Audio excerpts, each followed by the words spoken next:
Okay, so let's recap what you've seen so far.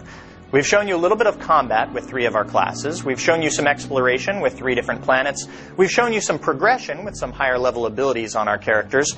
But what we want to talk about now is getting back to the idea of putting great story into an MMO. So how do we do that? Well, we're going to show you by showing you what we call a flashpoint. And a flashpoint is a highly customized story and gameplay experience. And in this particular flashpoint, we're going to show you a higher level bounty hunter and a higher level Sith warrior that grouped up on a space station and decided to board this Imperial transport.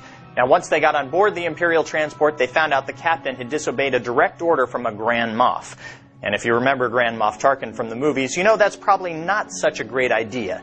So after fighting their way through multitudes of Imperial soldiers, they're about to confront the captain. And remember, our game is all about choices that have meaning and impact. So pay attention very closely, and we'll point out when that choice occurs.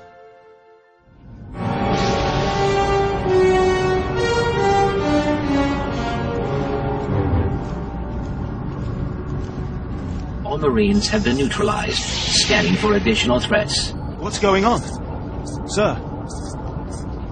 Stay calm, Ensign. Everyone stay calm. No threats found. The bridge is now secure. Cooperate or die. Hands off the consoles. We're all listening, my lord. I can handle this, Lieutenant. I'm Captain Revenant Orzik. I'm pretty sure I know what this is about. For the record, I take complete responsibility for my actions. Captain Orzik, I'm told you disobeyed a direct order from Grand Moff Kilran.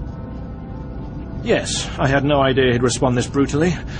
He must want the Brental Star's passenger pretty badly. Maybe he just hates me. The Black Talon would be destroyed chasing a battleship. I fought in the war before, and I'll fight again, but I don't do suicide missions. Now, this is a critical decision in our flashpoint. We have to decide whether we want to save the captain and use his experience to help us out in this situation, or kill him in true Sith fashion. Suicide was deciding you could ignore your superiors. Oh. The captain's dead! He's dead. Shut up! You have our attention, my lord. What would you have us do? Let this be a lesson. Your only hope for survival is complete and utter loyalty. Yes, my lord. Yes, my lord. In accordance with Article 27A of the Imperial Code of Military Conduct, command of this vessel has been lawfully transferred. New orders are being downloaded to your consoles. Priority 1, intercept the Brental Star. Bakara, do as the droid says and prepare to jump to light speed. Emerging from hyperspace now. One Branta-class warship on the scanners. Powering up. Enemy is firing. Turbo lasers, missiles, and what looks like transport pods. I'm not sure. The pods are a distraction. Return fire. Aim for their power generators. So long as they're damaged and we're not, we have the advantage.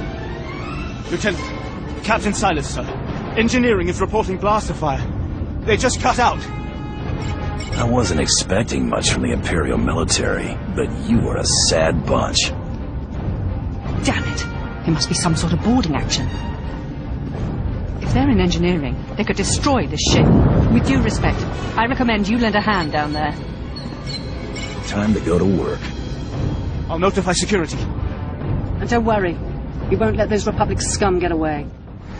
So what you just witnessed was the first ever multiplayer dialogue system in an MMO. You may have noticed in the beginning, the Sith warrior was responding to the questions, but later on, you actually saw the bounty hunter, and that's an interactive system that the players experience when you're grouped up in a conversation.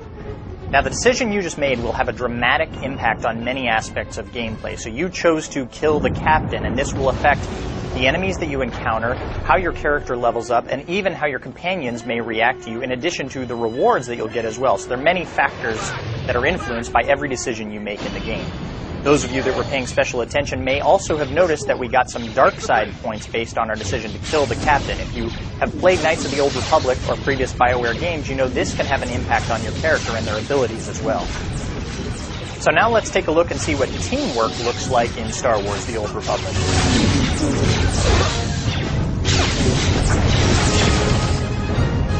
So for those of you that have ever dreamed of mowing down Republic troopers by the scores as Darth Vader and Boba Fett, this is your chance. Blast them! And there you see that force charge again, the warrior's ability to be able to close gaps quickly and get in close with the enemy. And some nice teamwork here with the bounty hunter using the flamethrower for crowd control so the warrior can mop up.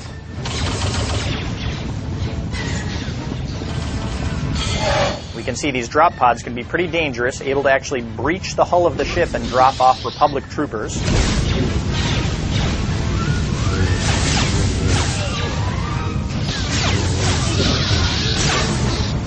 And here we see a classic Darth Vader move, the Force Choke.